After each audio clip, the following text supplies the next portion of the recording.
N'ibirori vyo guhimbaza umunsi mpuzamakungu wahariwe kugwanya SIDA mu Burundi bikaba vyabereye muri komine Bugenyuzi y'intara ya Karusi bitewe iteka n'umutambukanyi w'umukuru w'igihugu Angeline Ndayishimiye. Abagiye barafata amajambo bakaba bagiye bagaruka ku gushira inguvu hamwe kugira ngo ico kiza gituzwe. Nayo userukira amashirahamwe y'abagendana umugero wa SIDA mu Burundi yasavye burikukiye akaba ashima utwigoro twa leta mu kubashigikira akanasaba kubandanya ico gikorwa na cane mu kubaronsa imiti yo gufufahaza ibipimo vyo mugera n'ibindi. Umushikiranganje w'amagara y'abantu nawe akamenyesha ko ibikorwa bitari bike bimaze kurangurwa mu ntumbero yo gushira mu ngiro umugambi w'uko gushika mu mwaka w'ibihumbi 2030 atamugera wa SIDA woba ukivugwa mu Burundi. Uyu munsi mukuru tuwuhimbaje mu gihe hasigaye imyaka 9 ngo dushikire ihangiro dusangiye n'amakungu ko mu mwaka w'ibihumbi 2030 umugera wa SIDA woba usigaye uri umugani mu bantu. Nico gituma icivugo cy'uyu mwaka kiturarika ko ata muntu n'umwe yosigara inyuma, maze abenegihugu ku rugero rungana bakaronka aho bipimisha umugera wa SIDA, abanduye bakaronka bose imiti ifufahaza hamwe n'imiti ivura indwara z'ivyuririzi. Bigeze gutyo niyo nzira yo gutuza SIDA n'ibindi biza. Kugira dushikire iryo hangiro ryo mu mwaka w'ibihumbi 2030 twagira tubashikirize ingero zimwe z'aho tugejeje urugamba. Amavuriro apima umugera wa SIDA ageze ku 12,000 mu gihugu cyose. Muri ayo mavuriro ayashika ku 943 arakurikirana abakenyezi bagendana umugera wa SIDA muri wa mugambi wo gukingira abana bavuka ku bakenyezi bagendana umugera wa SIDA. Ayashika 885 nayo akurikirana abasanzwe bagendana umugera wa SIDA mu kubaronsa imiti ifufahaza. Mu bantu bose bipimishije bagasanga bagendana umugera wa SIDA, ibice 99.9% bari ku miti ifufahaza. Muri aba bari ku miti ifufahaza 92% muri bo imigera ntikibonekeza mu maraso, bimwe bavuga mu Gifaransa ngo charge virale indetectable. Naho tubona ko turiko turatera intambwe, turacafise agahaze ku bijanye n'umugambi wo kurandurana n'imizi ubwandu bwa SIDA ku bana bavuka ku bagendana umugera wa SIDA. Uyu munsi ibiharuro dufise nuko abakenyezi bari ku mugambi wo gukingira ibibondo biri mu mbanyi wa mugambi bita PTM mu Gifaransa bangana ku bice 63% mu gihe ihangiro bategerezwa kuba 95%. Ivyo biva ku bakenyezi bibungenze badapimisha imbanyi hakiri kare. Aha rero twagira twashimikire mu gusaba abavyeyi ngo bapimishe imbanyi hakiri kare mu gihe basanze bagendana umugera, bagakurikirana neza umugambi wo gukingira ikibondo kiri mu mbanyi kugira kizovuke ata bwandu bwa SIDA gifise. Ikindi kituraje ishinga ni igitigiri c'abana badapimwa.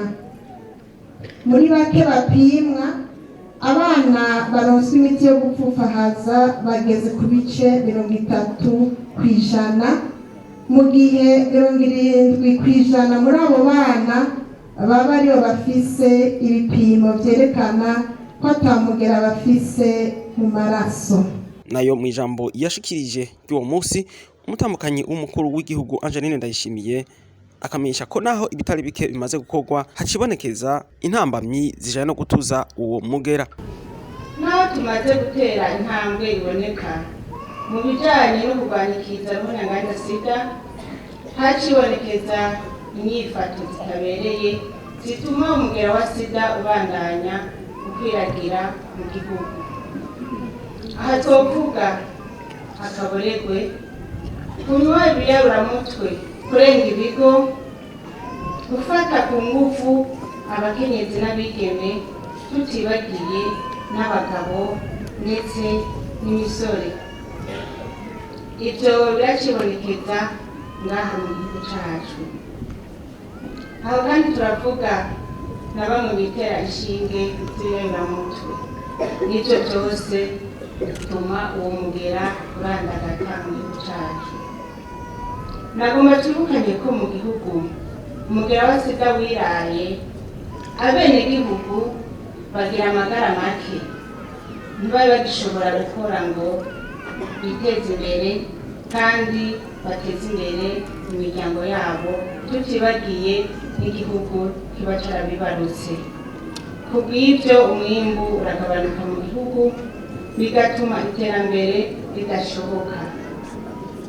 Nagira rero nsaba nshimitse ko amategeko y'igihugu yokurikizwa mu guhana no guhasha abo bose bagifise izo ngeso mbi zisasira indava uwo mugera wa SIDA, ndetse abo bose bakwega ivyo vyose bituma igihugu cacu gisubira inyuma, na cane cane ahari amagara yahura n'amasaka.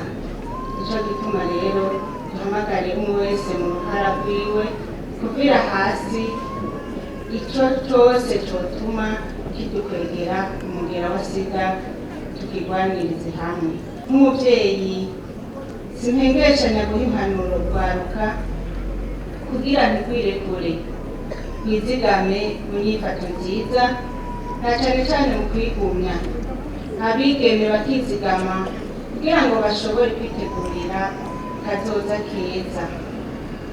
Aho n'abahungu nabo nyene bizigame.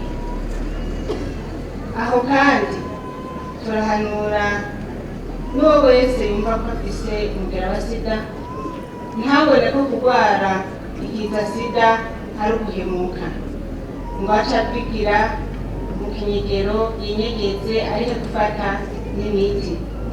Abarundi baramaze bati uza gukira indwara arayirata. Nimwegera abaganga babavure, kandi tuboneho no guhanura abavyeyi bagendana umugera wa SIDA. Benshi barafata imiti ugasanga barahisha abo bubakanye, canke barahisha abana bavyaye, ugasanga uwatanguye kubona ubwa mbere ariko arishishikara mu by'ubungabunga, ugasanga arahemukiye uwo bubakanye. Nk'uko Imana idusaba urukundo, nimukundane, mukunde n'abo mwavyaye. Twama twumvise ibishingantahe by'abana basigarana ishavu rirenze, ugasanga bashapuriye abavyeyi kandi abavyeyi batakiriho baritavye Imana.